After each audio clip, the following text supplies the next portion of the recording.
Salut la gang, Louise Mercier, conférencière, animatrice, coach, vidéo 7 aujourd'hui de mon défi, une vidéo par jour pendant 30 jours. Déjà une semaine de passé, ça va quand même assez vite. J'espère que vous allez bien.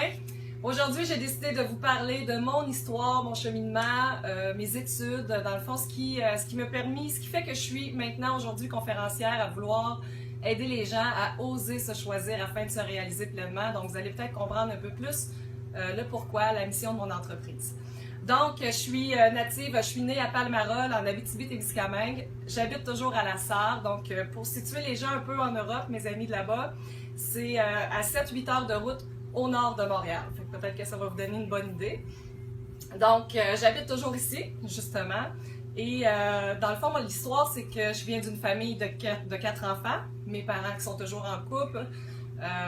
J'ai 2 grands frères, Eric et Jasmin, que vous avez sûrement vu dans ma vidéo de bottes à cap là, et de construction. J'ai ma sœur Nathalie aussi. Ils sont tous plus vieux que moi. Et il y a moi, le bébé de famille. Donc, à 88, notre famille elle a vécu un défi. Maintenant, j'appelle ça un défi de la vie. Mais avant, peut-être comme vous, j'appelais ça un obstacle, une épreuve, etc. Mais je sais maintenant que c'est un défi parce que je crois qu'on a tous en nous les forces et les aptitudes pour pouvoir surmonter les défis que la vie nous envoie. Donc, à 88, ce qui s'est passé, c'est que ma sœur Nathalie, âgée de 14 ans, s'est faite frapper par un 10 roues. Elle était en 3 roues, elle traversait la rue, elle arrivait chez nous, puis elle s'est faite frapper par un gros 10 roues, un gros camion 10 roues. Donc, entre la vie et la mort, elle est transférée d'urgence à l'hôpital. Puis, l'été de mes 9 ans, finalement, je l'ai passé dans un hôpital rempli d'enfants malades, de parents inquiets. Ma sœur s'est longtemps sentie coupable par rapport à cet accident-là, parce qu'elle disait qu'elle m'a privé beaucoup de la présence de mes parents, etc. Et moi, j'ai toujours vu ça comme un point positif pour moi, parce que j'étais une petite fille très, très, très insécure. J'étais toujours en dessous des jupes de ma mère. J'avais beaucoup de difficultés à quitter mes parents. Donc, avec l'accident, j'ai pas eu le choix. J'ai eu à apprendre à me débrouiller, à vieillir un petit peu plus vite aussi, puis à sortir dans les jupes de ma mère. Donc pour moi, j'ai toujours vu le côté bénéfique de tout ça. Les côtés bénéfiques et les côtés, le positif que ça avait apporté, les forces que ça avait développées en moi. En 2006, ça a été le premier déclic. Là, suite à une séparation, une perte d'emploi, je retourne vivre chez mes parents et ça a été le premier déclic dans le sens que je me suis dit « Oh boy, Louise, t'es pas la personne la plus importante dans ta vie. » Donc, 2006, première fois que je me rends compte que je m'oublie beaucoup, que tout le monde passe en avant de moi, que je passe toujours deuxième. Et ça, c'est suite à une formation de psychokinésiologie. Je suis une passionnée des formations en bien-être, croissance personnelle. J'ai fait mes études en travail social, puis j'en mange tout le temps, j'en mange encore PNL l'année passée, tout ça. Donc, cette formation-là est venue m'expliquer la psychokinésiologie. Qu'est-ce qui arrive quand il nous arrive une situation un choc émotif dans notre vie. Donc, à l'accident de ma sœur, ce qui s'est passé, c'est que je me suis créé des fausses croyances, des croyances supportantes à l'époque qui pouvaient m'aider, dans le fond, à passer au travers de cette expérience de vie-là. Et ça, ce que ça fait, c'est, exemple, mes fausses pensées ou mes fausses croyances que je pouvais me répéter, qui m'aidaient jadis, était je mérite pas trop demander trop d'attention à mes parents, faut pas que je prenne trop de place, je mérite pas ma place d'enfant de famille, etc., de bébé de famille, etc. Vous voyez, genre. Et ça fait en sorte que toutes ces croyances-là, j'ai continué à les appliquer inconsciemment dans ma vie et j'ai réattiré des situations comme ça dans ma vie où j'étais toujours deuxième, où je me priorisais pas, je ne me choisissais pas. Bref. Donc, psychokinésiologie est venue m'apprendre tout ça et en même temps, ça me fait prendre conscience qu'à l'accident de ma sœur, je m'étais complètement éteinte. Je me suis faite toute petite. Je demandais pas trop d'attention à mes parents, pas trop de temps et d'énergie parce que mon seul rêve à l'époque, c'était vraiment que mes parents aient toute la force, l'énergie, l'amour pour donner à ma sœur et faire en sorte qu'elle revienne rapidement à la maison en santé. Alors, 2006, premier déclic.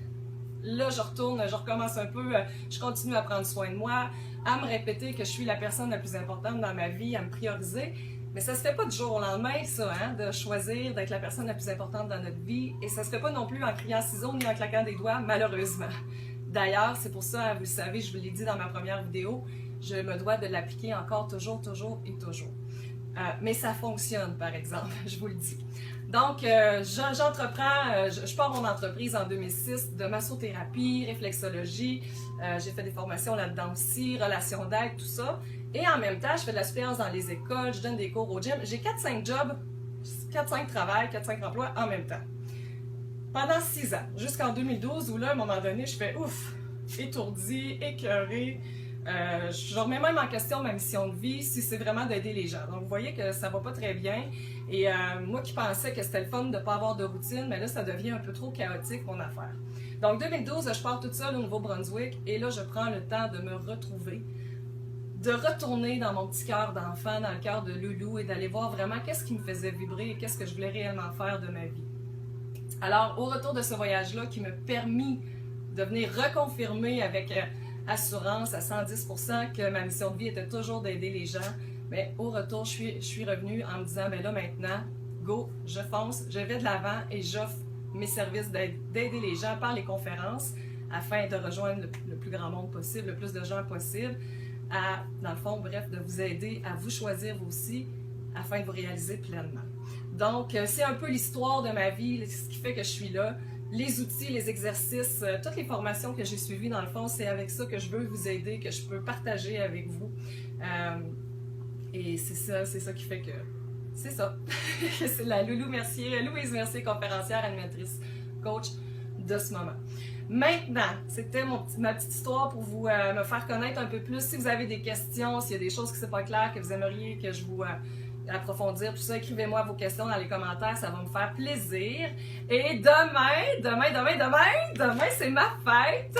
Donc, je m'offre un cadeau de fête demain pour mon anniversaire, un cadeau à moi de moi, parce que je vous l'ai dit, se choisir, c'est de façon quotidienne. Je l'applique de plus en plus dans ma vie, dans les dernières semaines, les derniers mois.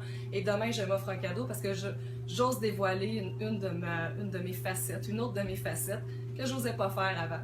Donc, en même temps, je vais vous offrir un cadeau.